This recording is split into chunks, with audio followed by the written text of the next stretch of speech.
on est là pour apprendre, pour développer cette culture feu de forêt au sein de nos départements, qui est le département des Vosges en ce qui me concerne. Le risque feu de forêt évolue, il monte en fait en France, on y a été confronté cet été, et il faut qu'on intègre cette dynamique et être en capacité maintenant de pouvoir former nos cadres FDF au sein de nos départements. Donc voilà pourquoi aujourd'hui on est à l'ECASC pour pouvoir monter ces formations FDF et monter donc en compétences et en nombre de cadres pour pouvoir répondre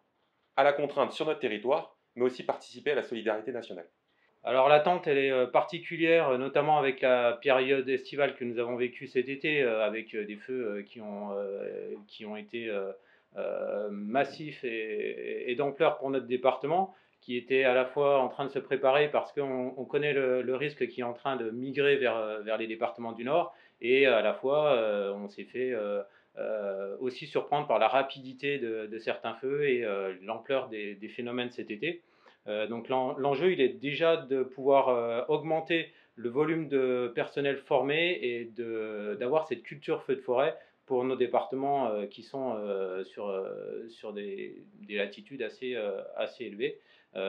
Et l'enjeu également, c'est de connaître la doctrine qui est nationale, qui est enseignée ici à l'ECASC, et s'appuyer sur les connaissances des formateurs nationaux et rester dans cette doctrine nationale qui doit être uniforme, à la fois pour l'appliquer dans nos départements tels que dans le Jura, et aussi dans le cadre de la solidarité nationale lorsque nos moyens sont engagés aussi en renfort dans les départements et les départements du Sud notamment, on soit raccord et en corrélation avec ce qui se fait dans les départements du Sud. Dans le département, on a une équipe qui est au-delà de 200 pompiers formés au FDF, aux différents niveaux. L'objectif, c'est à la fois de faire une acculturation pour que ça soit, sans dire que ce soit du tronc commun généralisé à tous nos effectifs, mais que la connaissance du risque et des termes de la doctrine de base du feu de forêt soit vraiment déployée au plus grand nombre de nos sapeurs-pompiers, et de garder une équipe de spécialistes, notamment sur les centres dotés de moyens spécifiques, qui soient cohérentes pour tenir le risque sur le département et encore une fois participer avec les colonnes de renfort à hauteur aujourd'hui d'un CCF dans la colonne Est, mais à terme, pourquoi pas proposer d'autres moyens, et également des moyens d'encadrement, chef de groupe ou chef de colonne sur ces dispositifs de renfort extra-départementaux. Alors, il n'y a pas de hasard à ce que je sois présent ici à ce séminaire de nouveaux formateurs FDF. Je viens de le dire, être un nouveau formateur en termes de feux de forêt et d'espaces naturels, c'est un enjeu, je dirais, national, mais d'autant plus pour le SDIS de la Manche, qui fait en outre partie des départements les moins boisés de France, mais qui, de par ces notions de solidarité nationale, et aussi un département, enfin, interdépartemental, pardon, se doit d'aller renforcer, gérer à la hauteur de ses moyens, les collègues frontaliers, eu égard aux risques prégnants et environnants. À l'heure actuelle, on est en capacité, et c'est ce qu'on fait actuellement, on envoie à hauteur d'un GIF, d'un groupe d'intervention feu de forêt, tous les ans. On rejoint ce qu'on appelle le groupe et la colonne Ouest 1, qui est déployé sur l'ensemble du territoire en fonction des sinistres du moment. Même l'enjeu pour le département des Vosges, c'est être en capacité de pouvoir former localement des cadres FDF3 en nombre, hein, parce que l'objectif c'est bien de créer des sessions de 12 stagiaires, avec la possibilité de pouvoir intégrer 8 stagiaires du SDIS des Vosges pour former et se projeter dans l'avenir par rapport à ce risque feu d'espace naturel.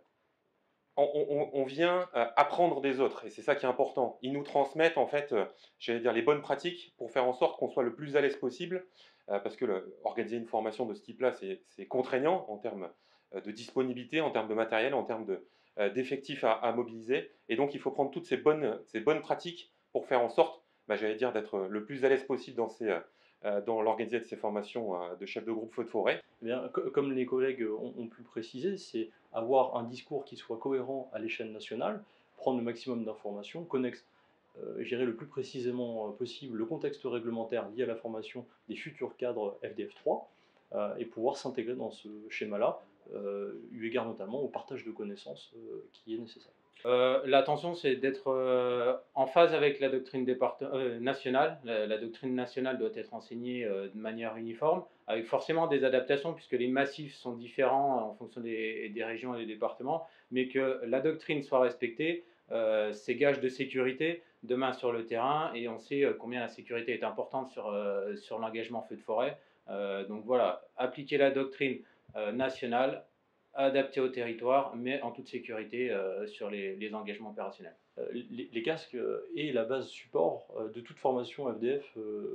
dans la France entière. Nous, ZIS, on a besoin de ce soutien-là. De toute façon, on ne peut pas fonctionner sans, avec un modula qui est bien précis et effectué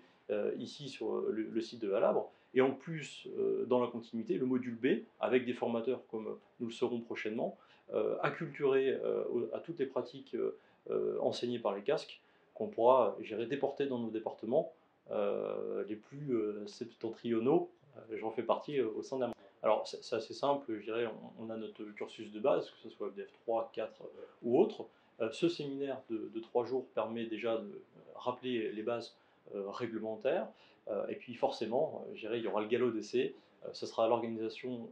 future d'un stage complet, module A avec la participation ici des nouveaux formateurs, et module B sur le terrain opérationnel avec des formateurs qui seront aussi déjà aguerris,